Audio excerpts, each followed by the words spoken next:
Donc, fonctionnement de la KWB 304 de Launch.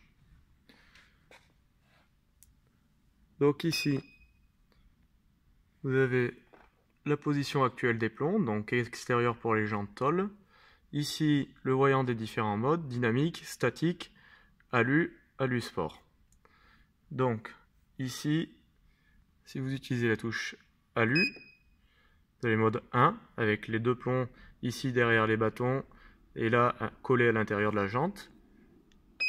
Mode 2, avec deux bandes de plomb collées à l'intérieur. Mode 3 avec donc une bande collée au milieu à l'intérieur et un plomb accroché à l'intérieur. Et alu sport également avec deux bandes à l'extérieur qui sont déplaçables en fonction de la position de l'étrier. Ici donc on revient au mode dynamique. Vous avez aussi la position de passer en statique où là vous avez un seul plomb au milieu.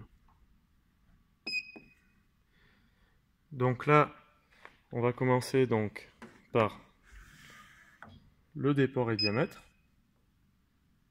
avec une graduation et l'information mesurée. Donc diamètre 13 c'est OK, déport 128.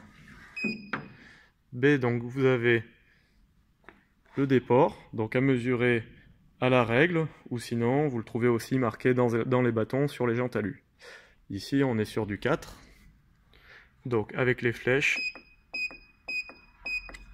on passe à 4. À partir de là, on ferme le capot.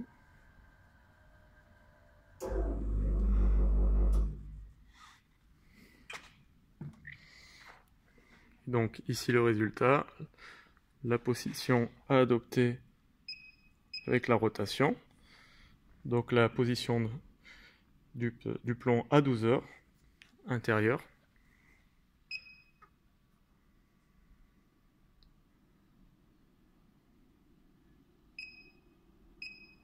Et ici, toujours pareil, à 12 heures à l'extérieur. Donc là, on a une valeur au gramme près. Donc vous ajustez aux 5 les plus proches. Et ensuite, lorsque le module va s'approcher de 0, à 2 ou 3 grammes près, lui va arrondir la valeur à 0. De manière à ce que le visuel global donne une bonne appréciation de l'ajustement. Et si on veut voir les grammes par gramme, on appuie sur Fine, et là vous aurez, s'il reste 1 gramme ou 2, la valeur s'affichera.